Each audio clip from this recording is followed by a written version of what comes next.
আসসালামু আলাইকুম। আমাদের এক ভাই আমাদেরকে কমেন্ট করছিলেন যে ভাই আপনাদের খামারের যে এরিয়াটা এই এরিয়াটা কতটুকু আমার একটু দেখাইলে ভালো হয়।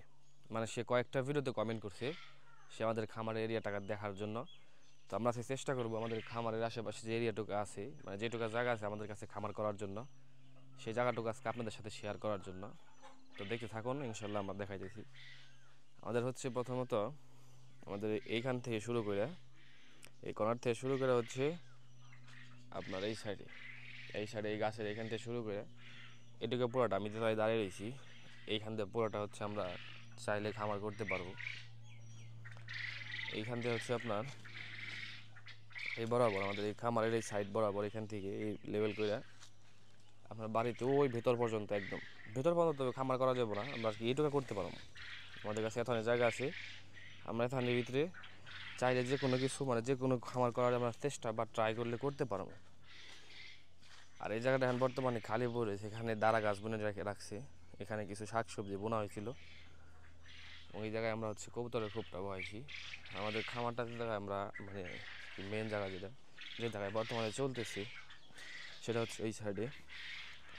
এখানে হচ্ছে আপনার দুইটা শিট করা হয়েছে, এই একটা শিট আছে, এই একটা আছে। আর হচ্ছে আপনি যে পেছন সাইড দিয়ে আসেন,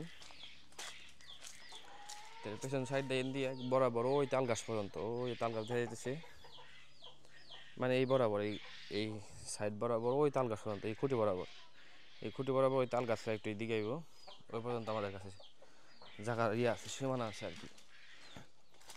তবে ওই সাইডে হচ্ছে আপনার গর্ত, মানে গাতা। এই সাইডে মনে করেন যে এটা একটা তা আছে, আমরা চাইলে এই জায়গাতে আমরা হাঁটতেছি, এই জায়গায় আমরা করতে পারি, শুধু প্রয়োজন হলো টাকা, যেটা বর্তমানে আমাদের কাছে নাই। এই সাইডে হচ্ছে আপনার ওই যে সামনে যে তাল গাছটা, মানে গাতাটা দেখা যাচ্ছে, গর্ত দেখা যাচ্ছে একটা, এই গর্ত সহ ওই তাল গাছে ওই সাইডে আরও দুই তিন হাত আছে। এই সাইড দিয়ে আপনার এটুকু জায়গা আছে আর কি করার জন্য। আমরা যদি চেষ্টা করি একদম এন থেকে শুরু করে ওই বাড়ির পর্যন্ত আর কি, যদি আমরা চেষ্টা করি তাহলে আমরা এখানে আর কিছু করতে পারবো। তবে আমরা ট্রাই করতেছি, কারণ আমাদের কাছে তো কোয়েল পাখি এখন বর্তমানে মোটামুটি আমাদের প্রোডাকশন ভালো, মেশিন আছে যেহেতু দুইটা, যার কারণে আমরা চেষ্টা করলে খুব তাড়াতাড়ি আমরা কোয়েল পাখি করতে পারবো, আর সেটা আমরা করতে আসি। তো আমরা হচ্ছে প্রথম অবস্থা চাইতেছি এই জায়গায় কিছু করার জন্য, এটার সাথে জোড়া দিয়ে এই জায়গায় ছোটো একটা ঘর করার জন্য, কারণ আমাদের ঘরের সংকট হয়ে গেছে, জায়গা নেই এখন। যখন চাইতেছি প্রথম অবস্থায় এই জায়গায় এখন ছোটোখাটো একটা ঘর ওঠানোর জন্য, যে কোনো কিছুর। আর বন্যার দিনে যখন পানি আসে, তখন পানিটা আসে এই পর্যন্ত। আপনি যদি খুব বন্যা হয়, মানে অনেক যদি বন্যা হয়, চারিদিক যদি ডুবা জায়গা, তাহলে সর্বোচ্চ মনে করেন এই পর্যন্ত পানি আসে। এ পর্যন্ত পানি আসে, মানে নারকেল গাছের আরও 2 হাত নিচে থাকে আর কি, মানে 1 হাত 2 হাত নিচে থাকে নারকেল গাছের পানি। আর এই সাইডে হচ্ছে গর্ত, এই জায়গায় আমরা হচ্ছে লিটার মিটার আবি যাবি ফালাইতেছি।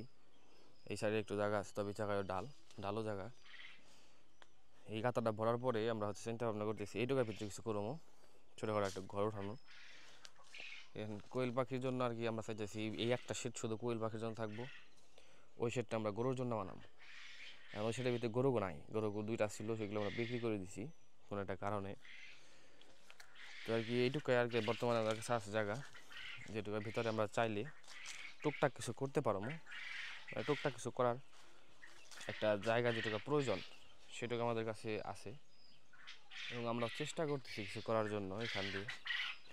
তো আমরা হচ্ছে যদি আমাদের এই জায়গায় যদি আমরা কিছু করি, তারপর যদি কোনো জায়গার প্রয়োজন পড়ে, কোনো ঘরের প্রয়োজন পড়ে, তাহলে আমরা হচ্ছে এই ঘর এবং ওই ঘরের সাথে এই লেভেল করে একটা হচ্ছে আমরা টিন দিয়ে ছাউনি দেবো, এবং এই সাইডে নেট লাগিয়ে দেবো, ওই সাইডে নেট লাগিয়ে দেবো। তাতে আমাদের এইটুকু জায়গা আমরা ব্যবহার করতে পারলাম তখন। এটা পরবর্তীতে কি আমাদের প্ল্যান আছে, তবে দেখি কতদূর যাওয়া যায়, আল্লাহ কতদূর নাই। তো এই ছিল আর কি আমাদের, মানে বর্তমানে যেটুকু আমাদের কাছে আছে এরিয়া করার জন্য, খামার করার জন্য। তো ধন্যবাদ সুন্দর একটা কমেন্ট করার জন্য, এবং পরবর্তীতে আপনারা কোন ধরনের ভিডিও চান অবশ্যই কমেন্ট বক্সে কমেন্ট করবেন। সবাই ভালো থাকবেন, সুস্থ থাকবেন, আল্লাহ হাফেজ।